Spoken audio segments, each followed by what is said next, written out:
So it's 6 o'clock right now. I recommend you kick it off. Okay, call the meeting to order. The first business is the order of business is the Pledge of Allegiance.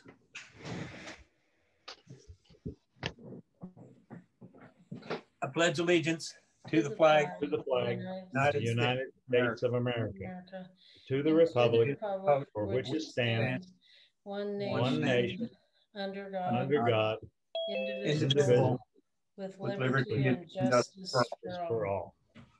I think we may have to practice on that a bit. Jerry Barron is unable to join us this evening, so Tia has his directed proxy. First, next order of business is celebrating success. Tom, you take that? Yes, so we're going to recognize the entire staff of Member Services. 2020 was an extremely challenging year for that department. During the summer months in particular, the staff put in countless hours of overtime without being asked in order to keep up with the demand of the activity cards. Activity cards, we sold 40% more activity cards in 2020 than the previous year. With the 2020 plan changes and working behind closed doors, the staff has gone above and beyond the call of duty. I salute each of them for an outstanding job. In addition to the activity cards being up 40%, guest passes were up 112%. They had to completely modify portions of their operation because of COVID, and they just did an outstanding job, and I want to compliment them, and it's a celebrating success, well deserved. Okay, good deal. Thank you, Tom. People did a tremendous, and they're continuing to do a tremendous job. The next order of business is about the Bella Vista Country Club National Register.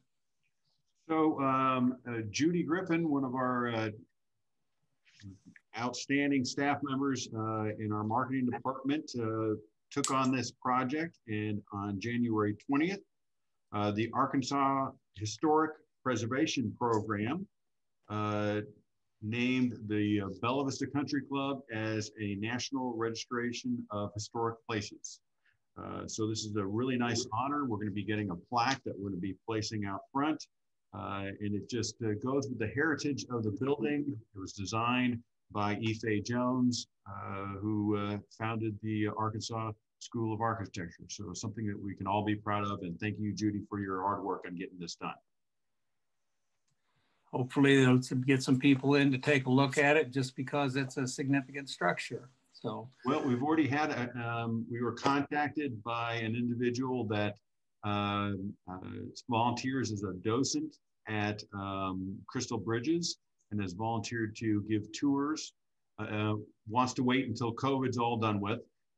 So it could take a little while, but we already have some volunteers that would like to set up tours of the building, which would be fantastic. That'll be great. Okay. Next up is something a little bit new.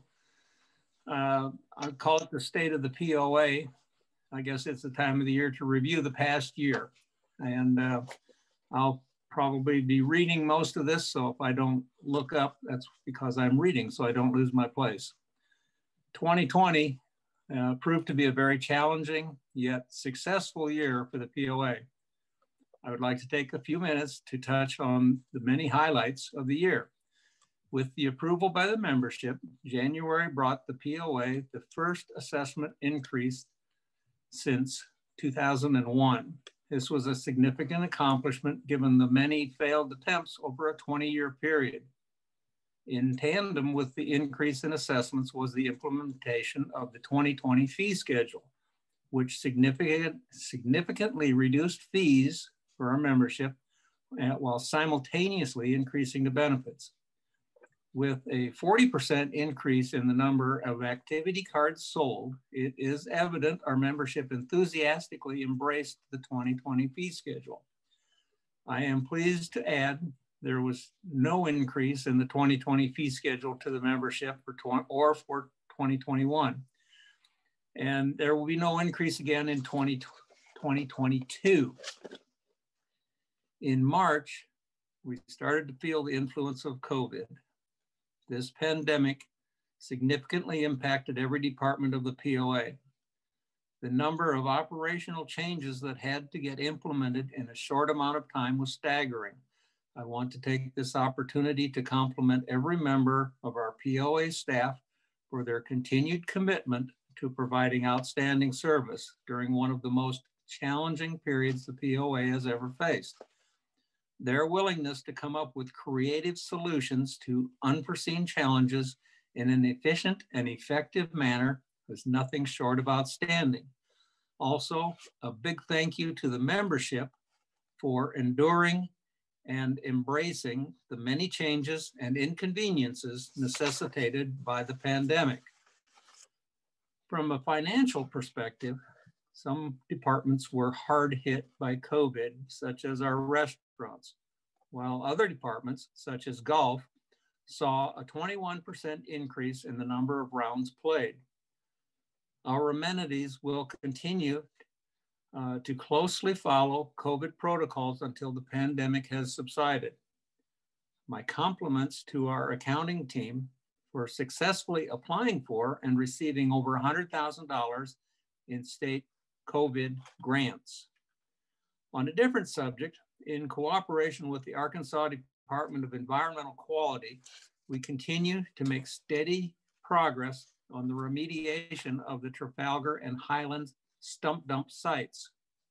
Our goal is to get both sites fully remediated and get these challenges behind us as soon as reasonably possible. Early in 2020, the Blowing Springs Connector project was approved by the Board of Directors. This cooperative effort with the city of Bella Vista has experienced some delays due to COVID, but is on track to be completed by May of this year. I already see it being used quite a bit. On other trails issues, the work on the Little Sugar Trail system is nearing completion and will soon become a marquee amenity for our community to be proud of. Here are a few other great accomplishments for the year. The APT Charity Golf Tournament featured for the first time professional golfers seeking to get on the LPGA Tour. I'm pleased to report that for 2021, this charity event will again feature the APT and WAPT professionals. Construction on the new pickleball courts at Branchwood is underway. The courts should be ready for use this spring. The 340 water main project is currently underway. Our goal is to get this work completed in a timely manner so there are no delays for the Highway 340 DOT project. The work on the new small dog park at Loch Lomond began in late 2020, and the park will be ready for use this spring. And as we already noted, the Country Club was recently named to the National Register of Historic Places. Even with the many challenges that were faced during the year, our management team was able to have a solid financial year. The water department performed better than budget by almost $1 million, while the POA performed better than budget by over $300,000. In closing, I'd like to thank our many committee members, the board of directors, our management team, and our property owners for their commitment to making Bella Vista a better place to live. And with that, we'll move on to the approval of the minutes from the December 17th regular meeting, the Board of Directors regular meeting. Do I hear a motion? So moved. That was Mary made the motion. A second? Second. I heard a second. That was Tia. Yep. Okay. Are there any questions or corrections to these minutes?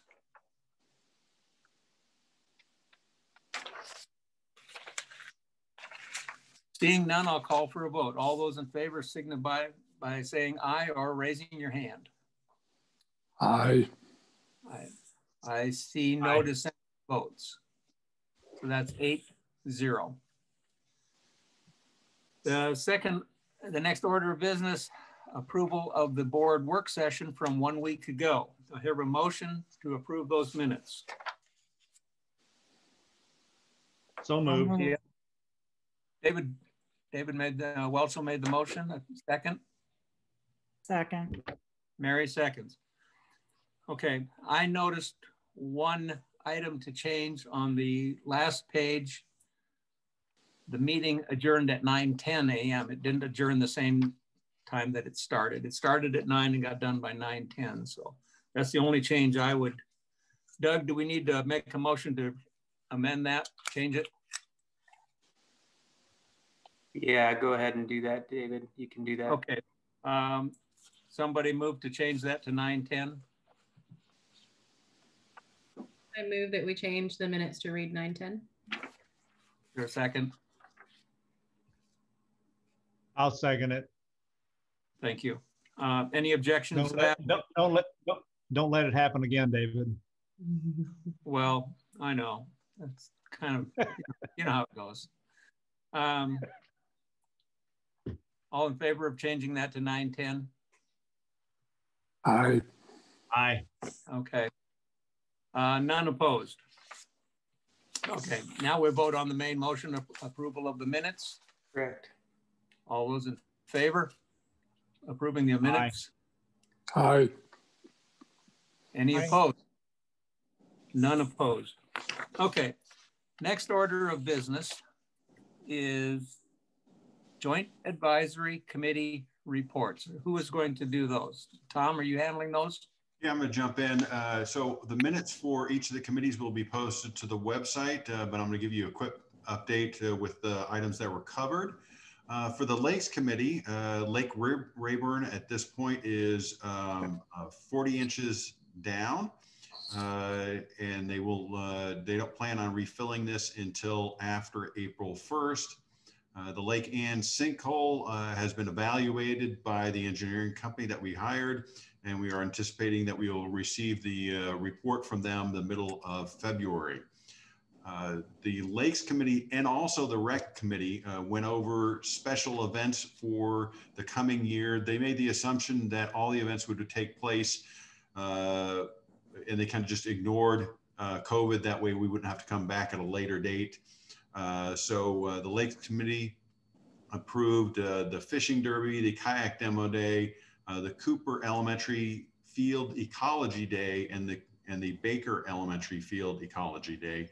All those, the dates are to be determined. And in the coming months, they're going to just start discussing jug line and limb fishing. So that was Lakes. For Recreation Department, talked about how the pickleball court's going to be ready to go in the spring. The deck work at the Kingsdale Pool is moving along very nicely. The Loch Lomond Dog Park, we talked about that just a moment ago, or David referenced that it would be open in the spring. It's moving along very nicely. Construction on the Greenway is moving along. David also covered that during his state of the POA. And as I referenced earlier, the Recreation Committee discussed the special events and required approval for each of them. And it's a little bit longer list for recreation, so I'll reference you to go to the minutes for that. And then the Golf Committee talked about the new dress code, and that is on page 23 of your board packet. It's a slight modification of the previous one and keeping with trends of the golf industry. Also, Daryl discussed the numbers for all of 2020. Rounds were up by 29,266 over prior year, which is outstanding. Total member rounds were up 22,000 and non-member rounds were up 7,000.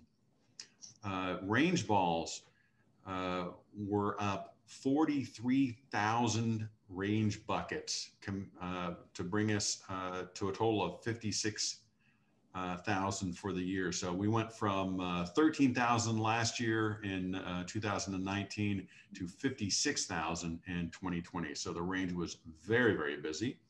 The Golf Expo, because of COVID, has been canceled, but they're going to be doing individual days reservations with the different club vendors.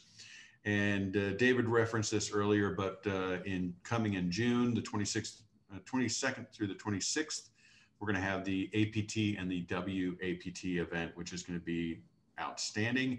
And finally, we have the AJGA, the Junior Golf Tournament, will be held at Highlands September 3rd through September 6th. So all three committees had a full agenda for the month. Okay. What changed about the golf attire? I read the statement, but what was different? It used to require, they changed a couple things, but one thing of note was for men, they removed the requirement for collared shirts. These days, a lot of the pro golfers, it's fashionable to have a really nice shirt, but it doesn't have a collar, those type of things. So just keeping with the current golf trends. Nice, okay. The next item is, I'm going to share a screen and we're going to look at the new app, and hopefully can everybody see my presentation? There we go.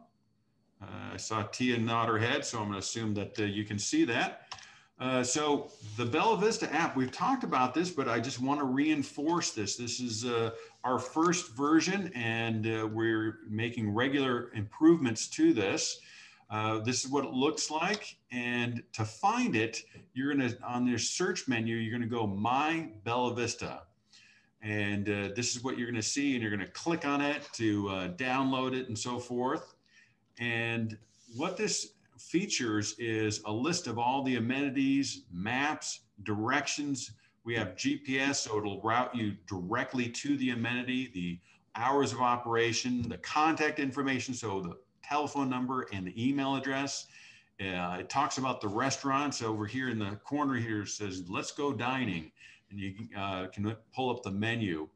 Also fitness classes, you can, they're listed by date. You can get the location, the description. Over here on the bottom, you can see how you can see, let's see, we have the silver sneakers boom, whatever that is. And then for the trailheads, we have such a large number of trailheads. We have maps, directions on how to get there, GPS coordinates. Also under member information, we have all our contact information. You can pay your water bill. You can pay your assessments through it. It's actually routing you for the paying of the assessments. It's actually routing you to our website and you pay that way. But still, it's a pretty neat feature to be able to use this app to make a payment. And then finally, it has updated news that gets posted on a regular basis, and you can pull up the weather so you can see how warm it is or whether it's going to rain. So a lot of neat features, and we plan to make a lot more changes in the coming months, the coming years. What we hope to do is turn your phone into your activity card and guest passes for your relatives and so forth to make it even easier so you don't have to carry around that information. So that's it. Any questions regarding the app, which is, we're getting a lot of people signing up to use it. I absolutely love it. And I think it's so perfect that we finally have that. But I did try to use it the other day to look for a fee that I didn't know off the top of my head, and I couldn't find the fee schedule anywhere. Let me look up, but I'm not sure if we have that listed. What we try to do is limit it to the things that are searched the most. So I'd probably direct you to go to our website for that, because that's definitely on the website, but I'll talk to Kim and see if we can add that. All right, next up, we have the financials, and I'm going to turn the presentation over to Stacy. Stacy, I'm going to be advancing this, so you just need to give me a prompt as to when you want me to advance the slide. Okay, I'm having a few internet issues, so if I start jumping in and out, you'll have to jump in, Tom. But no problem. We have some preliminary financials for December and for year end. As a reminder, the financials are all on the website, and there's a location. We don't have everything finalized. You'll hear me say that probably 15 times tonight, because the numbers are going to change. They're changing as we go. but I think most of the big stuff is in, so it's more immaterial stuff, but the numbers are still changing. So 2020, we're going to talk about the POA in just December 1st. So just a few highlights. Again, numbers aren't final. Everything's preliminary and unaudited. Revenue, we're looking at 111,000 better than budget, roughly 30,000 golf, 60,000 in transfer fees. Our gross profit is up better than budget by 123,000. 5,000 of that is Pro Shop. And our operating expenses, as expected, were worse than budget by 587,000. 132 of that's in salaries and wages, 151 in maintenance and repairs, and 138 in the equipment and tools, non-capital. And this was the stuff, if you remember, that was catch up from early in the year that we had to wait until later in the year to purchase. And we ended up being 465,000 worse than budget for EBITDA, which is directly attributed to the operating expense. Next. So water, preliminarily for December, again, is not done. Right now, revenue is looking like it's about 124,000 better than budget, mainly contributed to the new services and the capital buy-in fees. Gross profits, 102 better than budget. And then in operating expenses, again, we're over in the non-capital equipment. Service contracts due, we had a double invoice that hit. So it was timing. Salaries and wages, and then software support again was a timing issue, but they ended up being about $2,000 better than budget. And again, these are all preliminary, unaudited, and just kind of where we're at today. We're still really moving.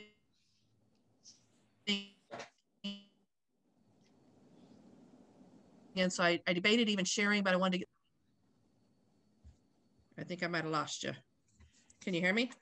Stacy, if you don't mind, I'm going to jump in and take over because you're cutting in and out pretty regularly. Okay, that's fine. I was afraid of that. Okay, so, but luckily Stacy put everything together.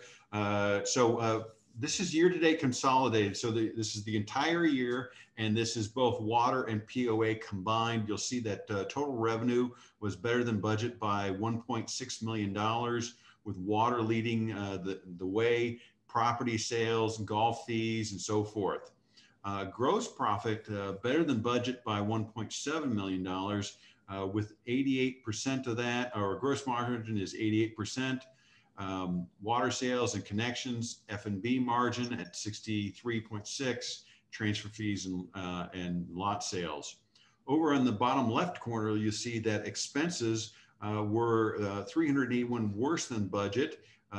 We had a positive of 675 from salaries, but some negatives, professional services, the stump dump, the sinkhole, some equipment and meter installs. When you sell more water, when you have more hookups, you're going to have more meter installs. So EBITDA for the consolidated for the year pre-audit is $1.4 million. 374K of that is from the POA and 984 from water.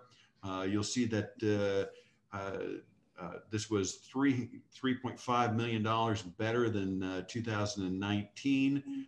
Keeping in mind in 2019 we had the fire, so forth. So we did really, really well. These are all preliminary. So here's your cash flow number. If you remember, we started the year at 3.5 million, and our goal was to pay off $280,000. Looks like we're going to pay off 700 instead. And I went back and looked at Stacy's estimate of where we were going to end at the end of the year, and she nailed it. She actually estimated 2.75, and it came out 2.8. So she was within 50,000. So pretty good estimating skills on Stacy's part. 3 outstanding capital projects that are underway.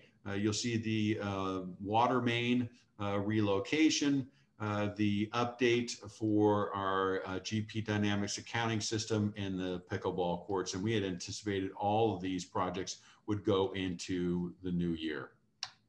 Now we're going to look at the COVID funding. And so Stacy really took the bull by the horns, and she was the one that's primarily responsible for getting $110,000. And this presentation she put together, you'll see that 23,000 of it went to miniature golf, and that picture on the bottom right is some of the features that were recently delivered. They were actually delivered before the end of the year. Also, we were able to spend $25,000 on the deck expansion at Scottsdale. Went from a 16 by 24 to a 32 by 34. So quite a bit larger. We'll overlook the 18th green at Scottsdale. We also were able to put up park fencing at Tanyard Creek.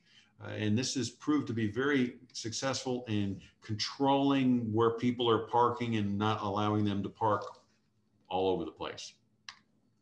We're also able to purchase 6 water and ice dispensing units that will be used for the golf course remote restroom locations. And 14 of that was used for the dog park. And what's really nice is the old dog park had 6,400 square feet. We're now up to 12,500. They're working on laying the sod pretty soon, but we have to let the sod grow in before we can open up in the spring. So we're moving along well on that project. We also expanded the deck up at Highlands. The expansion was 450 square feet. And we added wiring for sound, music, and sporting events. So it'll be another great place to hang out. So here's a nice pie chart showing you how the 110,000 was used. And every single one of these projects, Stacy or one of our staff members made sure to contact a state representative to make sure that every single project was approved by them.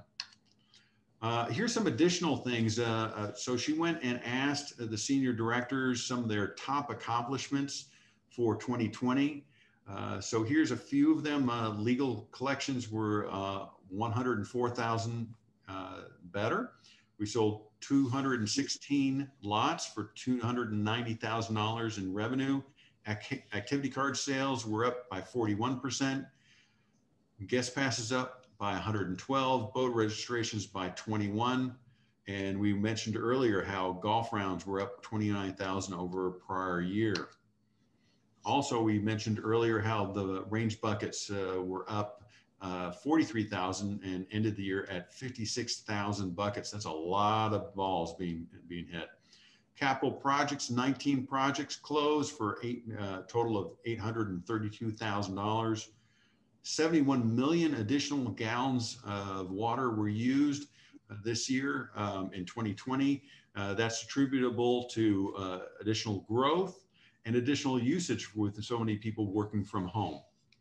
Water taps, you can see that we did 224 new services in 2019, and in 2020 that went up to 424. So the crew is very, very busy.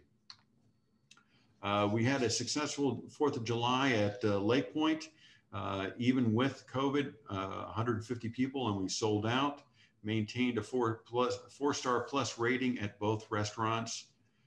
The RV park, in spite of all the construction that was going on down there, we were sold out Thanksgiving and the July holidays. Record numbers of reservations at the Tiny Cabin. And if you recall, for the 21 budget, we're going to be expanding the number of tiny cabins we have.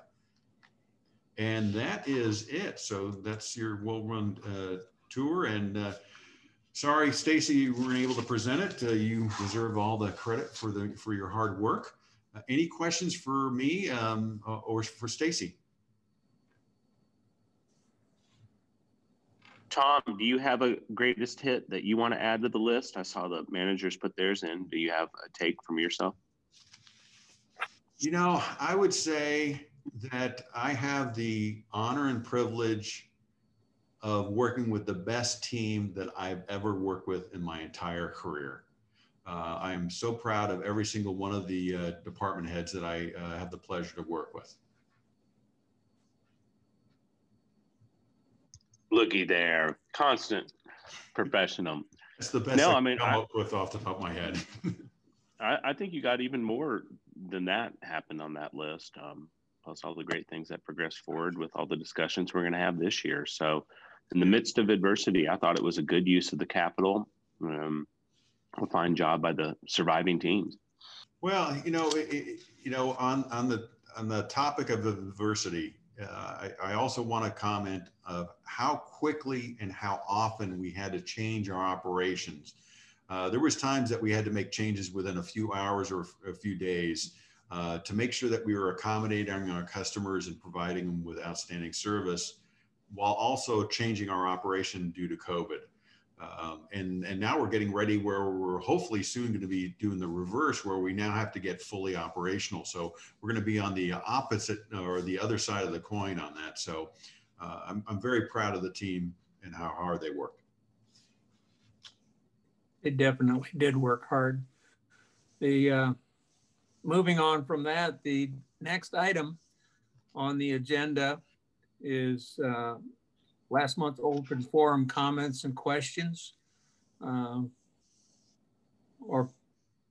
more properly, we just move on to the open forum. And my understanding is there are no emails to be read at this time. No. So the next item up for business is something we actually get to vote on.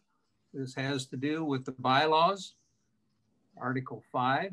Section 2. This will be the second of 2 required readings. This has to do with actually putting into writing what has been standard practice for as long as I remember. If there are more than 3 openings on the board, there has to be a way to decide who gets the 3-year terms, who doesn't, who fills out the remaining term of an open. And that's what this one does. So we've talked about it before. Is there any further discussion?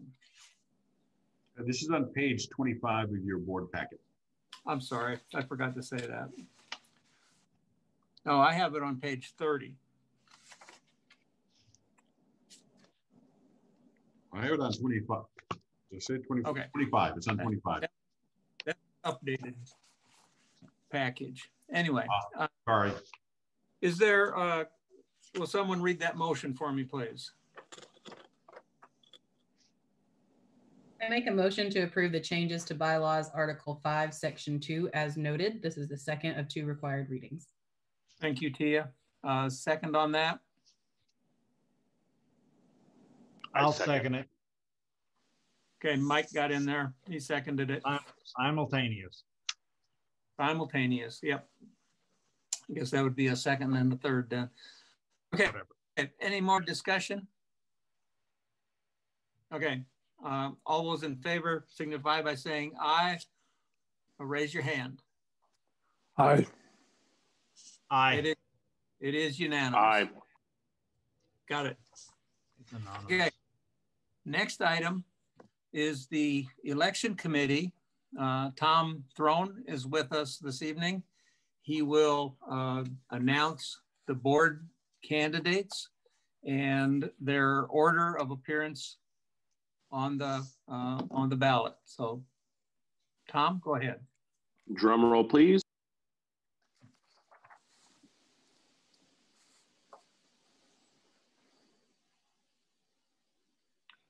Tom Throne. He's frozen. All right. Thanks, Tom. Oh boy. Yeah, thanks, Tom. I want to introduce. I finally get to speak, and you can't hear me. Everything okay? We can hear you now. Okay. I want to introduce my committee members first. Bob Rischel, Ann Dalkey, and James Miller. They elected me to be the sole spokesman for tonight. As you know, we have 4 slots to fill on the board. In the upcoming election, there'll be the 3 top candidates will get 3-year terms, and then the 4th person will be to a 1-year term. We had 8 people. We had 17 request packets. We had 8 people turn, and they were Mary Sinkus, Michael Abb, J.B. Portillo, Jan Hagen, Dan Berghammer, Joy Sawyer, Steve McKee, and Jackie Gain. Of those, Mary Sinkus withdrew her petition packet. The petition packet from Joy Sawyer was rejected because it was submitted after the deadline. The deadline was Wednesday, the 13th, I think, of January, and we didn't receive her full packet till the 15th. That was debated quite a bit by the committee before it was decided to reject that. And it was basically because it was after deadline and we weren't willing to make exceptions, because in the future, trying to figure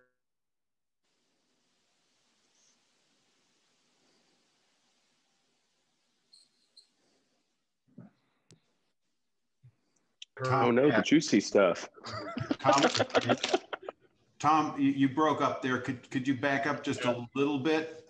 You said in the future, and well, what the committee was concerned about was if we allowed one person to miss the deadline and we accepted, at what point do we decide in the future if somebody's late again, will we want to accept it? And we didn't want to make an exception to the rule.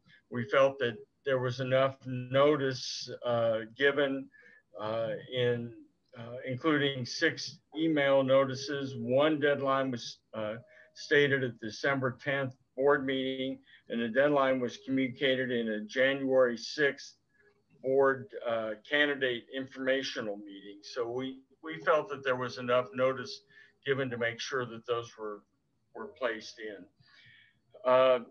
Also the packet from Mr. McKee, Steve McKee, was rejected in accordance with bylaw Article 3, Section 1, which talks about if you've been removed by the board, from the board, that you have to sit out 3 years before you can run again. Therefore, the petitions of Mr. Abb, Ms. Portillo, Mr. Hagan, Mr. Berghammer, and Ms. Gain were accepted by the elections committee. So we will have 5 candidates this year on the ballot. And I want to hold the drawing now so we can get the order. And I'm going to have my wife assist me. So, if you'll hold that, Pam, there we go. And I'll do the drawing. So our first one is the second in the order on the ballot will be Michael Abb. The third on the ballot will be J.P. Portillo. And the fourth will be Jan Hagan.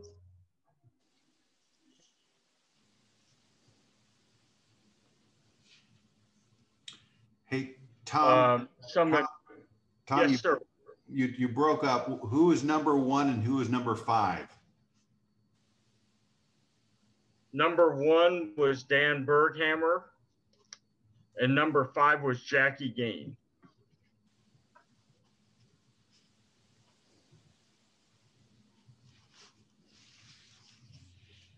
A couple of dates that are significant in the upcoming for the election.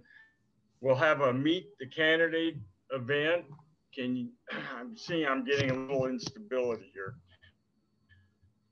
Can you hear me?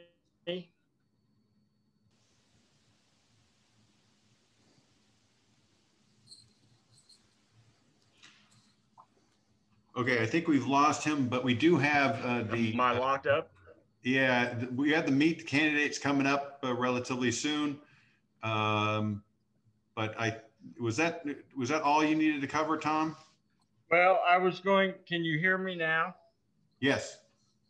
Is that better? Okay. I wanted to do the meet the candidate update, meet the candidate night at 6 p.m. on the 16th. It's going to be live streamed by Zoom, but we're not quite sure how we're going to set that up yet. Candidate profiles are going to be due on February 22nd, and we'll get some information out to the candidates on that. The election will begin April 16th, and the results will be announced May 8th at the annual meeting. And other than that, I'm open for questions. Hearing none, that's our report, and I appreciate you allowing us to serve on this committee. Thank you, Tom.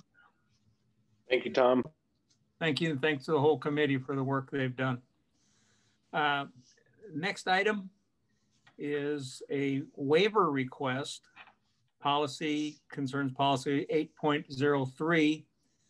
This is a property owner on Canning Drive, wants to build a new home, and he's having trouble fitting the proper septic system onto one lot. So he has purchased 2 lots. Unfortunately, there is a bit of common property between the two. He's asking permission to run the line from the tank to the lateral field across common property. And this is brought up and discussed during the work session. First off, we will need to have a motion. Who will make that motion? Mary? I move that we accept the waiver or grant the waiver. Okay, that's on lots 27 and 28 on Cannick Drive. I'll second the motion. David seconds the motion. Okay. Is there any discussion on this? I know we've discussed it quite a bit, and I just have one thing, David. And I don't know who from the city, who from the POA, who from the ACC goes out and sees what direction they're going to send this line through to the other lot. But it would be nice to minimize damage to the tree canopy. And that's pretty much my only sticking point on these things. I think it's totally fine if you've got your second lot and you're not trying to leach onto the common property. And going through the common property seems all well and good until you really damage the tree canopy a lot. And so understanding a bit more of that is the gray area here. And I'm not sure about this individual case, but that's something we got to take.